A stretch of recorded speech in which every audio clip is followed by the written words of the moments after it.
इस नए deep dive में स्वागत है। आज का जो विषय है ना, वो बहुत ही दिलचस्प है। हाँ, और काफी गहरी सोशल रिसर्च पर आधारित है। बिल्कुल। ये रिसर्च एक बहुत पुराना सवाल उठाती है कि क्या धर्म समाज के लिए अच्छा है या बुरा। तो आज हमारा मिशन इसी के दोनों पहलुओं को समझना है। सही कहा, पर चर्चा में आगे बढ़ने से पहले एक बात स्पष्ट कर देना बहुत जरूरी है। हाँ, वो निष्पक्षता वाली बात। बिल्कुल। आज की स्रोत सामग्री में कई संवेदनशील और राजनीतिक रूप से प्रेरित विषय हैं, तो हमारा मकसद यहाँ किसी भी विचारधारा या धर्म का पक्ष लेना नहीं है। हम पूरी तरह तटस्थ रहकर सिर्फ डेटा और तथ्य सामने रख रहे हैं। एकदम सही। हम किसी का समर्थन नहीं कर रहे।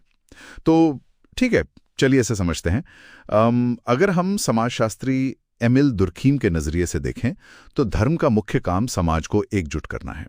वो कलेक्टिव एफरेसेंस या सामूहिक उत्तेजना वाला सिद्धांत। हाँ, वही। दुर्खीम का मानना था कि जब लोग किसी पूजा या अनुष्ठान के लिए साथ आते हैं तो एक शेयर्ड एनर्जी महसूस करते हैं, और यही एनर्जी उन्हें एक मजबूत नैतिक समुदाय से जोड़ती है। लेकिन यहाँ जो बात सबसे आकर्षक है वो है कार्ल मार्क्स का नजरिया, जो इसके बिल्कुल उलट है। अफीम वाला बयान, राइट। हाँ, मार्क्स के अनुसार धर्म लोगों की अफीम है।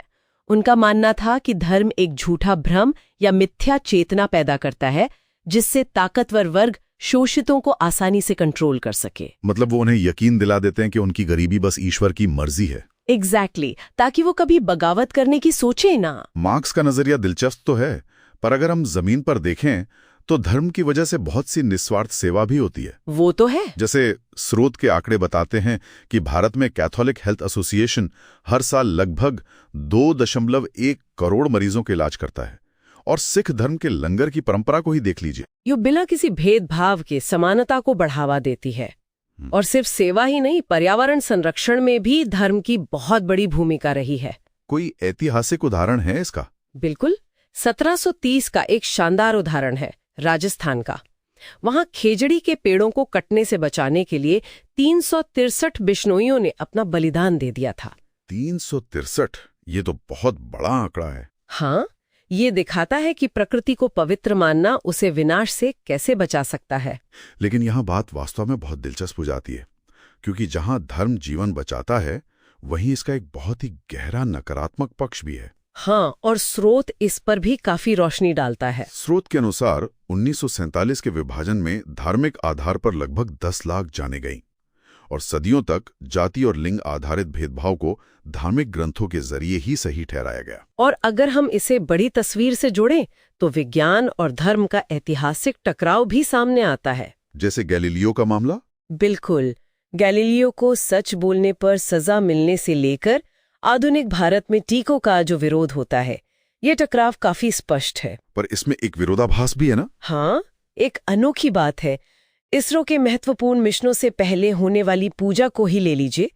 ये सोचने पर मजबूर करती है कि कैसे एक ही दिमाग में कटिंग एज साइंस और गहरी आस्था एक साथ रह सकते हैं। ये तो सच में सोचने वाली बात है। और आधुनिक समाज में इस आस्था को प्योर रिसर्च सेंटर के 2021 के डेटा से और अच्छे से समझा जा सकता है। वो डेटा क्या कहता है? रिपोर्ट बताती है कि 91% भारतीय धार्मिक रूप से स्वतंत्र महसूस करते हैं, फिर भी 99% विवाह अपने ही धर्म में होते हैं। मतलब भारत एक मेल्टिंग पॉट नहीं है। सही कहा।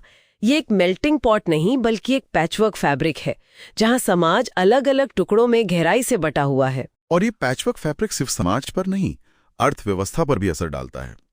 समाजशास्त्री मैक्स वेबर के सिद्धांत को देखें तो धर्म ने आर्थिक विकास को भी जन्म दिया है। वो प्रोटेस्टेंट धर्म और केल्विनवाद वाला सिद्धांत। हाँ, केल्विनवाद में कड़ी मेहनत और बचत को ईश्वर की सच्ची सेवा माना गया, जिसने अप्रत्यक्ष रूप से आधुनिक पूंजीवाद को भारी रफ्तार दी। तो इस सब का क्या मतलब है? मतलब यही है कि धर्म का प्रभाव सिर्फ व्यक्तिगत आस्था तक सीमित नहीं है।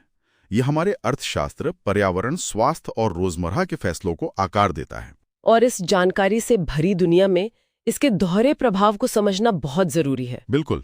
ये एक महत्वपूर्ण सवाल खड़ा करता है।